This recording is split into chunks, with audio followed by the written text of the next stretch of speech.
여러분 안녕하십니까. 오늘 뉴스데스크는 추석 연휴를 앞두고 MBC가 실시한 여론조사 결과로 시작합니다. MBC는 현재 답보 중인 한미 관세 협상에 대한 의견을 물었는데요. 시간이 걸리더라도 우리에게 불리한 내용을 줄여야 한다는 의견이 압도적으로 높았습니다. 미국의 3,500억 달러 현금 지불 요구에 대해서도 받아들여선 안 된다는 의견이 70%를 넘었습니다. 자세한 여론조사 내용을 먼저 홍신영 기자가 보도합니다. 교착 상태에 빠진 미국과의 관세 협상과 관련해 우리 국민들 대부분은 신중한 협상이 중요하다는 입장을 택했습니다. 시간이 걸리더라도 불리한 내용을 줄여야 한다는 의견에 응답자 5명 중 4명, 80%가 공감했습니다. 반면 불리한 내용이 있더라도 빨리 협상을 마무리해야 한다는 의견은 15%에 그쳤습니다. 연령대별로 보면 40대와 50대가 가장 높았고 보수 지역인 대구, 경북에서도 80%가 신중한 결정을 해야 한다고 응답했습니다. 이어 한미동맹을 위해 미국의 대규모 현금 투자 요구를 수용해야 하는지 묻자 응답자의 73%는 수용 반대 의견을 냈고 수용 찬성 의견은 17%에 머물렀습니다. 연령과 지역, 이념 성향과 관계없이 대다수가 시간 무관, 불이익 최소화를 주문한 건데 한미 정상회담 합의 이후 후속 협상 과정에서 3,500억 달러라는 거액을 현금으로 지불하라는 등 미국 측의 무리한 요구에 대해 위기감을 느낀 것으로 해석됩니다. 통화 스와프가 되지 않는 상태에서 3,500억 달러를 인출해서 지금 미국이 요구하는 방식으로 전액 현금으로 송금 투자해야 되는 상황이라면 대한민국은 다시 IMF를 맞게 됩니다. 우리 정부는 지난달 미국에 양해각서 수정안을 새로 전달하고 교착 상태인 협상의 물꼬를 트기 위해 안간힘을 쓰고 있습니다. 하지만 시간에 쫓겨 국익에 해가 되는 타협을 하지는 않겠다는 입장은 분명한 상황. 어떤 이면 합의도 하지 않는다. 대한민국 국익에 반하는 결정은 절대 하지 않는다. 그리고 합리성과 공정성을 벗어난 어떤 협상도 하지 않는다. 이런 가운데 이달 말 경주에서 열리는 아시아태평양 경제협력체 APEC 정상회의가 관세 협상의 중대 분수령으로 떠올랐습니다. 한미 정상이 어떤 식으로든 마주 앉을 것으로 예상되는 만큼 정부는 논의 진전의 기회로 보고 대비하고 있습니다. MBC 뉴스 홍신영입니다. 또 통일이 필요하다고 보는지 남북관계를 적대에서 평화로 전환하려는 이재명 정부의 대북 전략에 대해선 어떻게 생각하는지도 물었는데요. 통일이 필요하고 남북이 평화적 관계로 나아가야 한다는 의견이 과반을 넘었습니다. 다만 10대와 20대 학생층에선 통일이 필요하다는 응답이 40%도 되지 않아 젊은 층에서 통일에 대한 인식이 부정적인 것으로 나타났습니다. 이어서 이문현 기자가 보도합니다. MBC는 남북관계 현안에 대해서도 의견을 물었습니다. 먼저 남북 통일이 필요하다는 응답은 51%로 필요하지 않다 47%보다 근소한 차이로 높게 나타났습니다. 연령별로 보면 통일이 필요하다는 응답은 18에서 29세에선 38%에 그쳤지만 다른 모든 연령층에서 50% 이상으로 나타났습니다. 직업군으로 분류해도 학생들이 느끼는 통일 필요성이 39%로 가장 저조했습니다. 이재명 대통령이 지난달 유엔 총회 기조연설에서 대한민국은 북한 체제를 존중하고 어떠한 형태의 흡수 통일도 추구하지 않을 것이란 입장을 밝힌 것에 대해선 공감한다는 응답이 54%로 공감하지 않는다 43%보다 높게 나타났습니다. 또 교류, 관계 정상화, 비핵화를 뜻하는 엔드 이니셔티브로 남북관계를 적대에서 평화로 전환하려는 현 정부의 대북 정책에 대해서도 타당하다 58%, 그렇지 않다 36%로 집계됐습니다. 연령별로는 40대에서 60대까지, 권역별로는 광주, 전라, 강원, 제주, 인천, 경기 지역에서 이재명 정부의 평화 정책을 긍정적으로 본 반면 18에서 29세와 70세 이상, 그리고 대구, 경북, 대전, 충청, 서울에선 평화 전략이 타당하지 않다는 부정평가가 비교적 높게 나왔습니다. 이번 여론조사는 MBC가 코리아 리서치에 의뢰해 지난 1일과 2일 전국 만 18세 이상 1000명에게 전화 면접으로 진행했고 응답률은 13.9%, 표본 오차는 신뢰 수준 95%에서 플러스 마이너스 3.1%포인트입니다. MBC 뉴스 이문현입니다. 트럼프 미국 대통령이 경주에서 열리는 에이펙 정상회담을 앞두고 오는 29일 방한하는 일정을 조율 중인 것으로 알려졌습니다. 방한 기간은 아직 확정되지 않았고 29일 입국해 한국, 중국과 잇따라 정상회담을 가질 것으로 전해졌습니다. 또 방한에 앞서 말레이시아에서 열리는 동남아시아 국가연합 아세안 정상회의에도 참석한 뒤 28일 일본도 방문할 것으로 알려졌습니다. 오늘 오후 치러진 일본 자민당 총재 선거에서 여자 아베로 불려온 극우 성향의 다카이치 사나에 전 경제안보상이 당선됐습니다. 오는 15일 국회에서 치러지는 총리 지명 선거에서 일본 역사상 첫 여성 총리 탄생이 유력합니다. 도쿄에서 신지영 특파원이 보도합니다. 결선 투표 결과가 발표되는 순간 두 후보의 얼굴엔 희비가 교차했습니다. 高市早苗君をもって当選者と決しました。 자민당 사상 첫 여성 총재 탄생 소식에 거리엔 호외가 배포되기도 했습니다. 그동안 고이즈미 신지로 농림수산상의 당선이 유력시됐지만 다카이치 총재를 향한 당원들의 압도적 지지와 보수 성향 의원들의 표 집결 앞에 무릎을 꿇은 것으로 분석됐습니다. 2021년과 2024년에 이어 세 번째 도전에서 총재직을 거머쥔 다카이치 사나에는 1993년 32살의 나이로 중의원에 당선된 이후 현재 10선 의원입니다. 자민당 유력 인사 중에선 보기 드문 비세습 정치인으로 자수성가형, 노력형 인물이란 평가를 받고 있습니다. 私自身もワークライフバランスという言葉を捨てます。働いて働いて働いて働いて働いて参ります。 다만 초선 의원 시절부터 일본의 전쟁 책임을 부정하고 아베 기시다 내각 당시 강요로 재임하면서도 A급 전범이 합사된 야스쿠니 신사를 정기적으로 참배하는 등 극우 행보를 이어왔습니다. 최근엔 시마네현이 주최하는 다케시마의 날 행사엔 차관급이 아닌 장관급을 보내야 한다고 주장하기도 했습니다. 竹島についてもですね、本来でしたら竹島の日堂々と大臣が出てったらいいじゃないですか. 정책 측면에서 고 아베 신조 전 총리의 뜻을 이어받은 다카이치 총재는 선거 기간 내내 강한 일본을 내세웠습니다. 이에 따라 자위대를 헌법에 명기하고 방위 관련 연구개발비와 무기 조달 비용을 증액하겠다고 강조하기도 했습니다. 오는 15일 국회 총리 지명선거에서 승리할 경우 다카이치 총재는 일본 역사상 첫 여성 총리 자리에 오르게 됩니다. 현재 일본 국회는 여소야대 구도지만 야권 분열로 인해 제1당인 자민당 총재의 승리 가능성이 상당히 높은 상황입니다. 도쿄에서 MBC 뉴스 신지영입니다.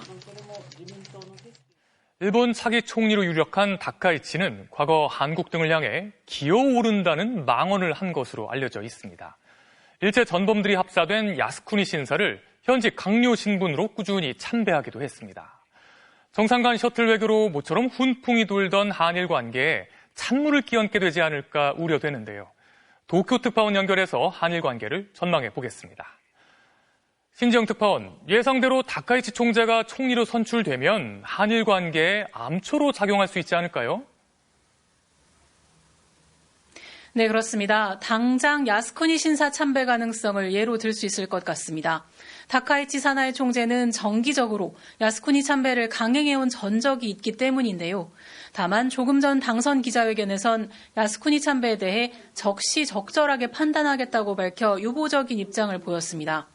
만약 총리로서 올해 야스쿠니 신사를 참배하게 된다면 아베 신조 전 총리 이후 12년 만이 됩니다. 그 외 독도 문제, 또 위안부와 징용 문제에 관해서도 강경한 입장과 발언을 고수해온 이상 과거사 문제에 첨예한 갈등이 발생할 가능성을 배제하기는 어려운 상황입니다. 그런데 일본도 지금 상황이 그렇게 녹록지 않단 말이죠. 안보 문제나 미국과의 관계 등을 생각하면 섣불리 한일 관계를 흔들 수 있을까요? 네, 그렇습니다. 다카이치 총재 본인도 지금부터가 진짜 큰일이라고 말했듯이 새 총재의 앞길이 만만치는 않습니다. 일단 소수 여당인 이상 정국 운영을 위해선 야당과의 협력을 확대해야 하는 형편입니다. 또 이시바 내각이 트럼프 미국 정부의 상호 관세 문제에 일단락을 지었다곤 하지만 5,500억 달러 규모의 대미 투자는 고스란히 차기 내각의 몫으로 남아 있습니다. 다카이치 본인도 한국과 협력하며 대응하는 것이 매우 중요하다고 언급한 만큼 섣불리 양국 관계를 흔들 만한 언행을 하기는 어려울 거란 관측도 나옵니다. 이와 관련해 외교부 당국자는 한일 양국은 격변하는 지정학적 환경과 무역 질서 속에서 유사한 입장을 가진 이웃이라며 앞으로도 미래지향적 관계 발전을 위해 양국이 함께 노력해 나가기를 기대한다고 강조했습니다. 지금까지 도쿄에서 전해드렸습니다. 독일 베를린의 미테구청이 소녀상을 철거 이전하라고 통보한 시한이 사흘 앞으로 다가왔습니다.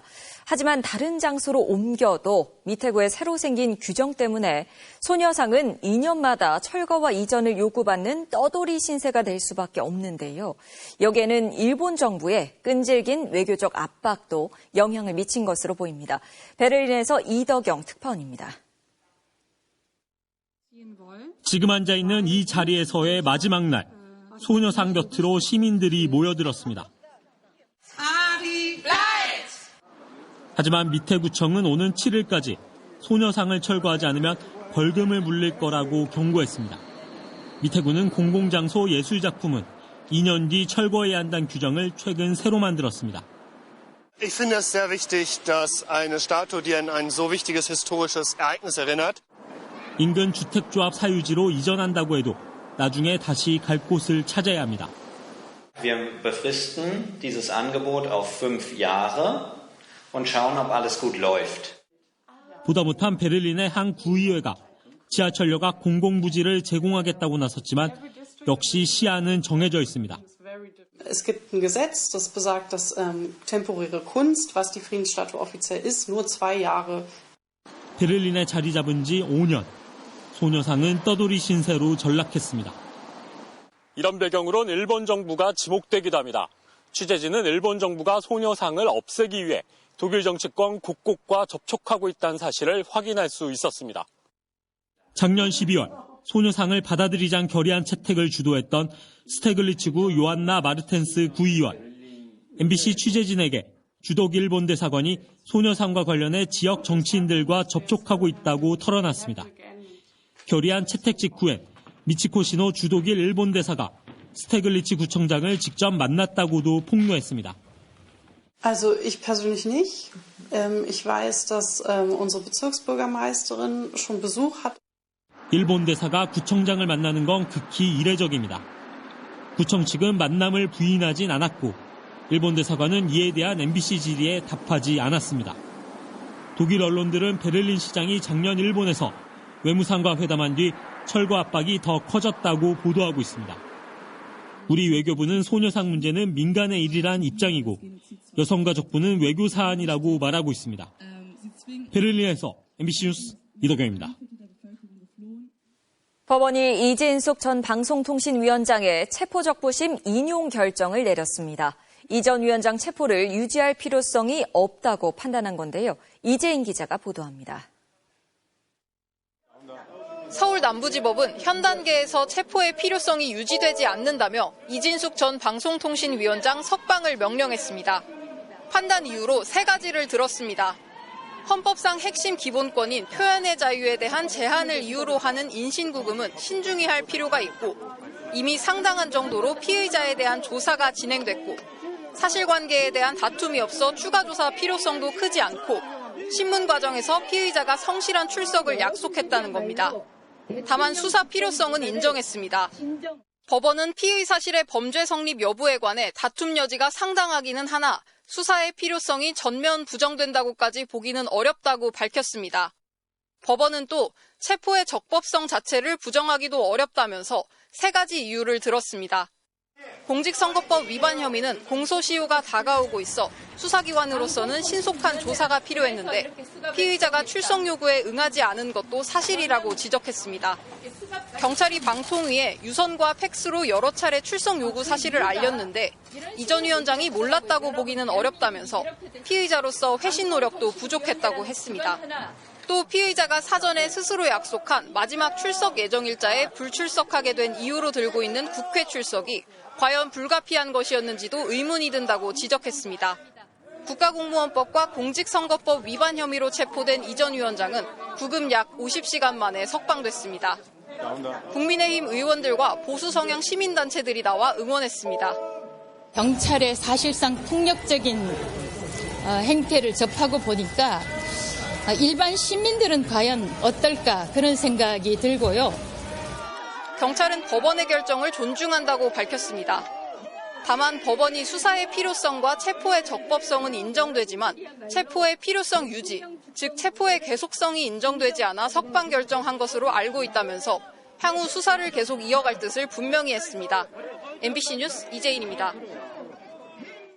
소방공무원 채용 사이트인 119 고시에서 수험생 5만여 명의 개인정보가 유출돼 경찰이 수사에 나섰습니다. 유출된 정보는 아이디와 성명, 생년월일, 휴대전화 번호, 이메일 주소로 파악됐습니다.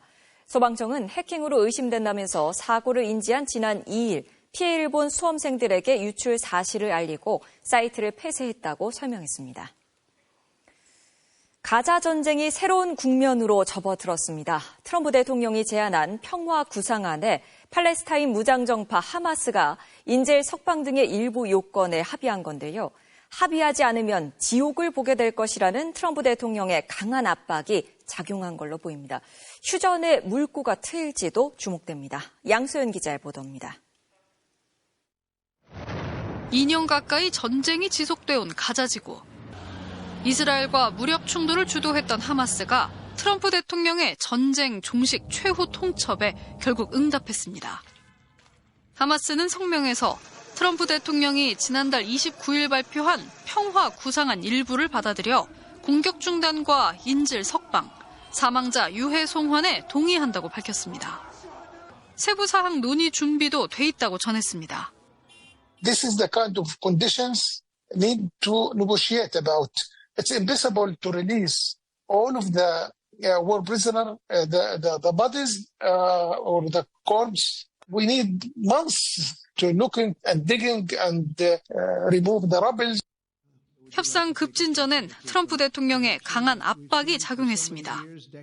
오는 5일 오후 6시까지 합의하라며 마지막 기회를 놓치면 누구도 보지 못한 지옥이 하마스 앞에 펼쳐질 거라고 강한 어조로 말한 겁니다. 하마스는 일단 인질 석방은 수용했지만 핵심 사항인 무장 해제에 대해선 언급하지 않았습니다. 그럼에도 트럼프 대통령이 하마스가 평화를 이룰 준비가 돼 있다고 평가하면서 이스라엘에도 폭격 중단을 요구해 가자 전쟁은 새로운 국면을 맞게 됐습니다. 베냐민 네타냐후 이스라엘 총리실도 미국의 요구에 화답해 군의 가자시티 점령 작전 중단을 명령한 걸로 전해졌습니다. 가자 전쟁 휴전이 가시권으로 들어온 가운데 하마스 내부에 지도부의 평화 구상안 수용에 심각한 이견을 보이는 세력이 있는 것은 걸림돌로 작용할 걸로 보입니다. MBC 뉴스 양소연입니다. 이재명 대통령 부부가 국민에게 보내는 영상을 공개하며 이틀 앞으로 다가온 추석 인사를 전했습니다. 이 대통령은 김혜경 여사와 함께 한 해의 풍요를 기원하며 내일의 희망을 꿈꿔야 할 한가위지만 즐거움만 나누기에는 민생의 어려움이 크다며 무거운 책임감을 느낀다고 전했습니다. 그러면서 고단한 삶에 힘겨운 국민 여러분의 부담을 덜어내고 모두의 살림살이가 더 풍족해질 수 있도록 국정에 최선을 다하겠다고 약속했습니다.